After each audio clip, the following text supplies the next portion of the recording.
Hello, beautiful people. Welcome back. Thank you for coming back. If you are new here, what up? Today we're going to be talking about the Aftermath Legendary Dragons, the Invoker that is discounted, and the Warrior that is not discounted. So today we're going to be talking about both of them. We're going to go over their spell kits, what I think about them initially. I have not flown them yet. I will get them Wednesday or Thursday, and I will be sure to stream with them. One day this week I'll announce that so that everybody can kind of plan to watch if they want.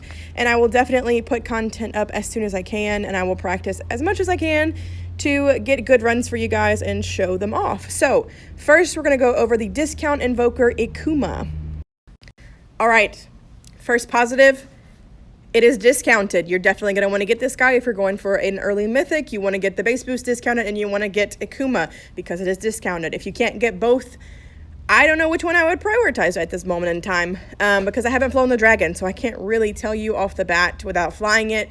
That's just how I am personally. I can't really look at a spell set and go, oh yeah, that's a god. Because there are a lot of dragons people have looked at the spell set and said like, oh my god, that's going to be awful. And then I've flown it and I'm like, wow, this is great. So negative, it's fire. We just had Zul, we just had Azrael. Previous season before that, we had Quasar and we had Nebulon. They were all fire, so you probably aren't really looking to add another fire dragon into your roster. This is giving me like flashbacks, like PTSD from when they had so many earth dragons that it was like insane. I feel like we're just doing that again, but with fire. We're like, okay, well, you don't want earth? Well, now you're getting fire. So we're all firebenders now. And you probably don't want another fire dragon, but if it is good, it will probably take the place of some of your dragons that are going to start to be weaned off. For me personally, Quasar is starting to struggle with 122s, and I don't see him lasting throughout 125, sadly. So if this guy is good, I may give up my Warrior Queen title. Probably not because I like to hoard things, so we'll see. We'll see what happens. Okay, spell set, Invoke Inferno, 1500% attack power as damage to a target area. I assume this is similar to Naja's kind of smite spell, where you can easily or competently, if you're good, get 2, sometimes 3 towers with it. This is super, super nice on invokers, in my opinion, as an invoke because it does high damage and it allows you to kind of pick apart things versus freezes. I don't really like the invoke freezes. I don't like the invokes that like amp up your breath damage. I don't know. I like an invoke to go boom. So that's really good in my opinion.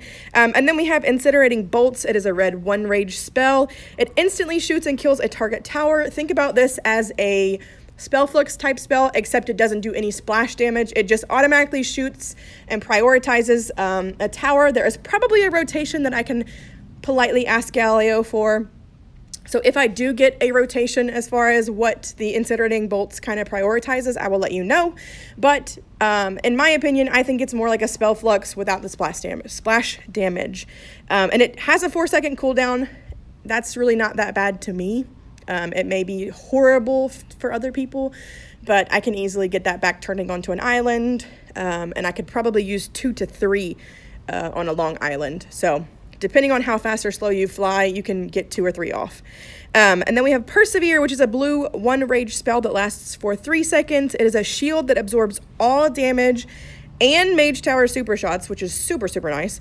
And then when it explodes or ends, it places rage marks. And then when you destroy a tower, you get 0.5 rage back for every tower destroyed that is marked. This is similar to Quasar's kind of shield spell that gives healing marks, but instead of healing, you get rage back. This is super nice for this guy because you're going to want to be cloaking. You're going to want to be doing a lot of things. It's going to be a lot of spell management. So having extra rage and getting rage back just for flying and using your spells is super, super nice. And then we have Smoke Form. I believe this is something that was on Dross, maybe, from the Howhazen season. Yeah, Smoke Form is a white 1 rage shield cloak. I'm sorry, I'm all over the place. I had ice cream. It has 0 cooldown. You cloak for 4 seconds. When you uncloak, you gain 200% increased breath damage for 2 seconds, meaning that your regular invoker fireballs will do a lot more damage, so you can kind of 3-tap them on a tower and then death gaze. You can cloak again because there is a 0-second cooldown. You can come out and hopefully do it again. It does last for 4 seconds. So that is enough time for you to get your ammo back and just kind of chill in that cloak and wait. There is no AoE damage when you uncloak though, and if you break that cloak, you're not going to get that damage boost. You have to uncloak naturally for you to get that damage amp. So I think it's super nice that you can pair the damage from smoke form with that high priority invoke, so you can like 3-tap 1 tower, death gaze 2 more down, and then cloak again, wait, and do the same thing. You also have Incinerating Bolts. You also have Persevere to help get your rage back and to block the super shots and damage coming at you when you are out of your cloak. I think this guy is going to be pretty good. I probably will rune him up because why not? I'm going to get him, so why not? So I'll probably put runes on it and see how it goes. Just looking at it on paper, and I haven't flown it yet, so please keep that in mind. It may be horrible. But just looking at it on paper, I do think that it's going to be pretty good. Just how I would fly it in my brain, which isn't always right. Sometimes I talk to people who fly really well and they're like, what are you thinking? But in my head, it makes sense. So that's a good thing because a lot of things don't make sense in there. So I think it's going to be pretty good. I'm excited to fly it. It looks absolutely beautiful. Whenever we first saw the art, I was like, oh my God, like it blew me away, honestly. That was the one that I was like, oh, and then I saw Canarix, but we're not going to talk about that in this video. But yeah, I think it's beautiful. I think it's a really well done dragon. So props to PG9s, even though he's my arch enemy. I think it's a pretty cool dragon. So we'll see how it does in the game, but I'm excited for it. Let's talk about the runes though. So your runes, it increases the persevere duration, which means that you have a longer shield to help yourself out.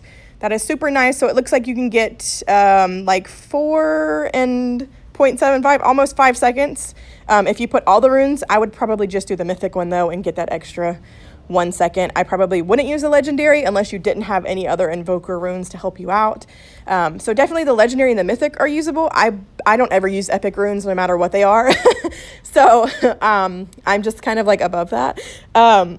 I would probably just use the mythic rune and the legendary if you really need to. But yeah, I think it's going to be pretty good and I'm excited to fly it.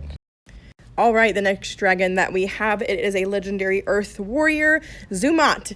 Now, I love the tattered wings. I love the Aztec-y vibe that it's giving off, but I probably personally won't get it just because I'm going for a mythic. I want to get those discounts, and venturing off to this guy will not give me that. And I plan on getting the rider for the gold chests and stuff as my third line. So, I'm sorry, Zumat. You are beautiful, but you are not for me. The first spell it has is Armor of Stone. This is a 0.2 rage per second toggle spell, so as long as it is active, it will actively drain rage. Naja has the similar kind of spell with her shield, and Gig had the similar spell as well. This one is more similar to Gig's as it blocks 80% of the damage that is incoming, and it gives you a 150% breath damage increase. Super nice spell. I really like the toggle spells just because you can kind of control and manipulate when exactly you need it and when you don't, which is super nice. We also have Rock Barrier. This is a 1 rage blue spell. It places 2 boulders in front of you, and any projectile that would have hit your dragon is instantly kind of sucked up into the void and breaks the boulder instead of hitting your dragon. Beam attacks are also reduced by 50% when you have the boulders active, and it does have an 8-second cooldown. So it is quite long on a cooldown, but it is a nice spell because any kind of projectile that would have hit you is now going to hit the boulders instead.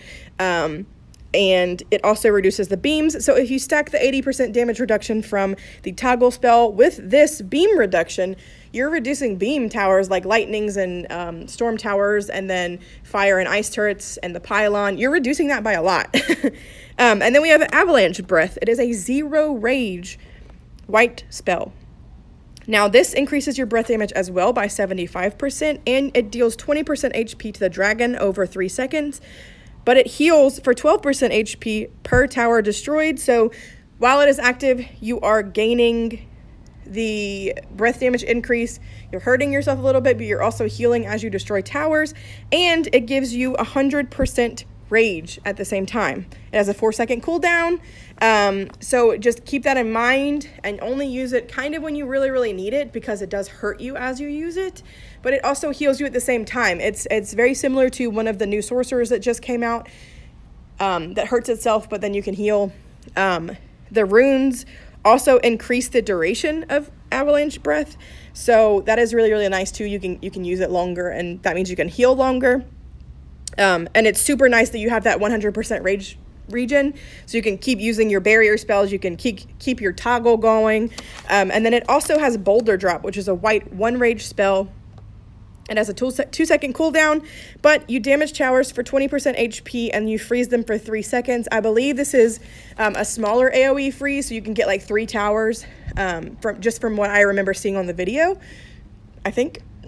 So you can freeze the towers for 3 seconds, get them out of the way. I would use this on like howitzers that are at the back that are kind of problematic, or anything high damage.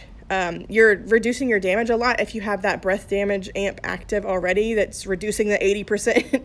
80% is a lot. Like, you're reducing your damage by 80%. That's a lot, especially for a warrior that already has so much health. It's kind of crazy to me, but we'll see what happens and how it does. Like I said, the runes, it gives you more Avalanche Breath time, so you can use it a little bit longer, get a little bit more breath damage amp. You can stack everything. It's crazy how much reduction and amp this guy has. So I think it'll be a decent warrior on paper. I obviously haven't flown it. I don't know how well it will do defended, just because warriors in general tend to struggle defended. I think that a lot of factors could cancel out a lot of the things that it can do. So we'll see how it goes and how it works when I fly it. But on paper, it looks okay. So we'll see. We shall see. So I hope you guys have a beautiful, wonderful day wherever you are in the world, or if it is nighttime, I hope you have a beautiful, wonderful sleep. I don't know. Dream of tacos. I'm going to go and stop rambling. So goodbye.